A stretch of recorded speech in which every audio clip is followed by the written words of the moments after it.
আপনি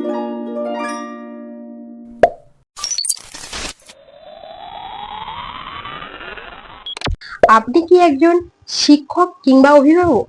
আপনার বাড়িতেও কি শিশু রয়েছে আর প্রায়শই আপনি শিশুদের উপরে রেগে গিয়ে চোখ দেখিয়ে কথা বলেন? তাহলে আজ থেকেই সতর্ক হন। হ্যাঁ, জানেন না কি মারাত্মক রকম ভুল আপনি বারে বারে করছেন? জানেন কি শিশুদের সঙ্গে রেগে গিয়ে কথা বললে শিশুদের মধ্যে কি কি পরিবর্তন লক্ষ্য করা যায়? আসুন আজকে জেনে নিন। শিশুদের সঙ্গে রেগে গিয়ে কথা বললে শিশুদের মধ্যে নিরাপত্তার অভাব ফুটে ওঠে। শিশুরা নিজেকে অযোগ্য বলে মনে করতে থাকে এবং শিশুদের আবেগ প্রকাশে বাধা সৃষ্টি হয়। তারা অপ্রকাশিত রাখে তার আবেগকে। শিশুরা হয়ে ওঠে আরো জেদি এবং অবাধ্য।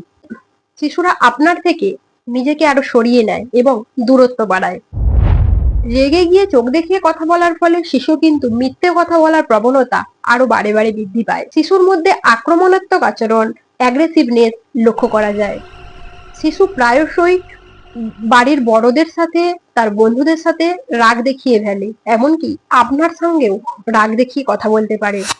আপনি রেগে গিয়ে চোখ দেখিয়ে কথা বলার ফলে শিশুদের মনের মধ্যে, মাথার মধ্যে সবসময় ভয় এবং উদ্বেগ কাজ করে।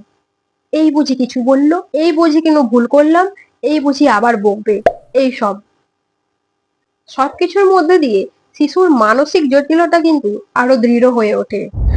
তাই আপনি আজ থেকে সতর্ক হন। শিশুদের ওপরে বারে বারে রেগে গিয়ে চোখ দেখিয়ে কথা বলার থেকে বিরত থাকুন। শিশুর সাথে বন্ধুত্ব করার চেষ্টা করুন। দেখবেন আপনার অনুগত থাকলে শিশুর আচরণ এমনিতেই পরিবর্তন হয়ে যাবে। এই ছিল আজকের ভিডিও। সচেতন করার উদ্দেশ্যে আজকের এই ভিডিও। এরকম শিশু বিষয়ে বিভিন্ন ভিডিও পাওয়ার জন্য চ্যানেলটি সাথে থাকুন।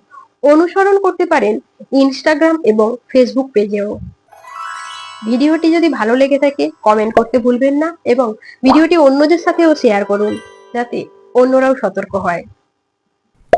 ধন্যবাদ।